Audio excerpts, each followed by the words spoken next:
হামের উপসর্গ নিয়ে Comilla medical college হাসপাতালে ৬ মাস বয়সী আরও এক শিশুর মৃত্যু হয়েছে। বুধবার ভোরে কুমিল্লা মেডিকেল কলেজ হাসপাতালের হাম আইসোলেশন ইউনিটে ওই শিশুর মৃত্যু হয়েছে বলে জানিয়েছেন হাসপাতালের শিশু বিভাগের প্রধান মিয়া মঞ্জুর আহমেদ। নিহত শিশু রাব্বি কুমিল্লার সদর দক্ষিণ উপজেলার সুরগাঁও এলাকার কাউসার আহমেদের ছেলে। হামের উপসর্গ নিয়ে গত ৯ মে তাকে কুমিল্লা মেডিকেল কলেজ হাসপাতালে আইসোলেশন ইউনিটে ভর্তি করা হয়। এ নিয়ে কুমিল্লাতে হাম ও হামের উপসর্গ নিয়ে ৭ শিশুর মৃত্যুর ঘটনা ঘটেছে। এর মধ্যে ৪ জনই কুমিল্লা মেডিকেল কলেজ হাসপাতালে চিকিৎসাধীন অবস্থায় মৃত্যুবরণ করেছে।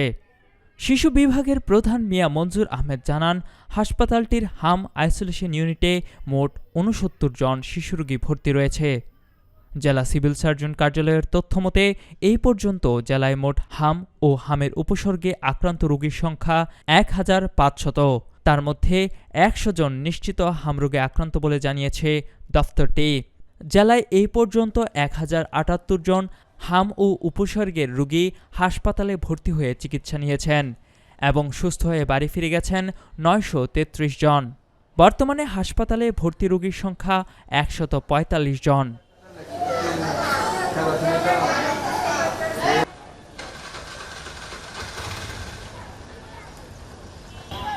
কুমিল্লার কাগজ নিউজ ডেস্ক।